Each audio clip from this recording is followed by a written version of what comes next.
Greetings, church. I hope you had a wonderful Holy Week. I know my family and I did. We got to celebrate Caleb and Daisy's birthdays, and I was so encouraged by the services that we had together.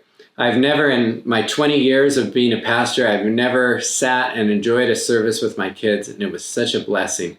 I had such a wonderful morning. I got to pray with Brother Steve before the service and have a great time in God's presence and then enjoy the service. So thank you to all of you who helped make that possible. Since then, I've really been praying about whether to continue with this theme of seeking God in difficult times or whether to go back to the book of Mark. And as I was praying through that, I noticed my own heart wandering a bit as I came into our 7 o'clock prayer times this week. I felt like it had become a ritual. It had become something that I did because we were supposed to do. And as God convicted my heart about it, I was heartbroken because I felt like, Lord, I want to keep seeking you. I want to draw close to you. I want my heart to be for intimacy with you. And I didn't want to lose that God had been cultivating in me. And my answer about what to preach on came to me through that if the Lord is urging my heart to continue to seek him, continue to draw near to him, I think this is a special time when we need to persevere in that as a church and persevere in the promise of God that when we seek him, we're going to find him.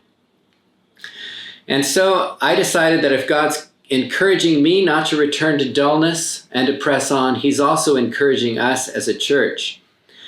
This week we looked at a scripture in 1 Peter as a Bible study that says, "The end of all things is near. Therefore, be alert and of sober mind so that you can pray. Above all, love each other deeply because love covers a multitude of sins." Peter was talking to a group of believers that were going through difficult times and going through suffering. And he said, when we realize that the end is near, when we realize we don't have much time left, when we're in these times of suffering and difficulty, then we focus on what's really important to do. And what Peter says is two things. He says, therefore, pray and love each other deeply. And I want to encourage us, church, this is a time when we ought to realize that time is short.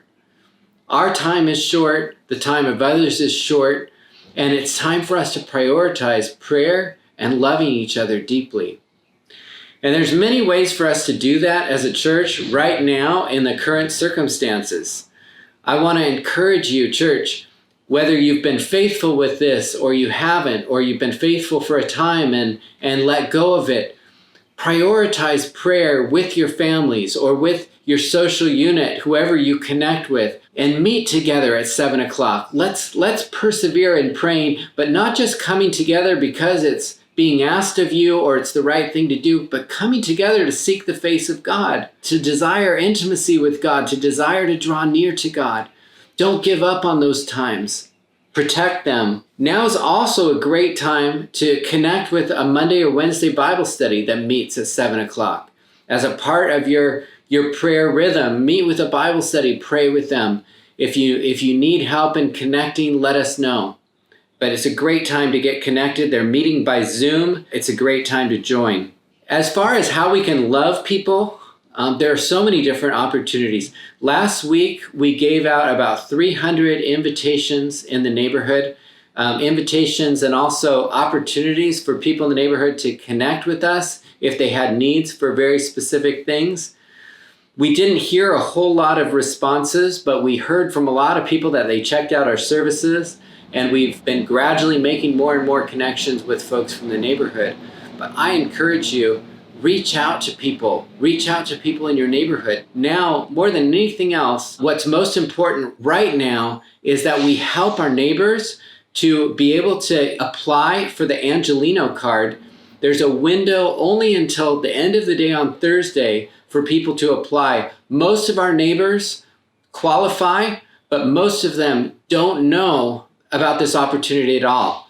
They have a chance to get a prepaid cash card for up to $1,500, especially for those who aren't going to receive a stimulus because maybe they're undocumented or have other things that would prevent them. So please help some people around you, connect with people who might qualify for this and help them to apply. That's a tangible way that we can love some people deeply. There are some notes in the description section that give you the website and ways to apply. Please take this opportunity. Do everything you can in the next day or so to help some folks apply. The last thing I want to say is that we are working as a church towards a strategy for helping our parents that are juggling work and helping their kids with school. And so we are working towards, as a church, as Say Yes, as an Abide ministry, to have classes for our kids, daily classes and extracurricular things that they can plug into, and also some activities and resources that we can give out. Please pray that we would be able to find ways to be helpful and encourage our families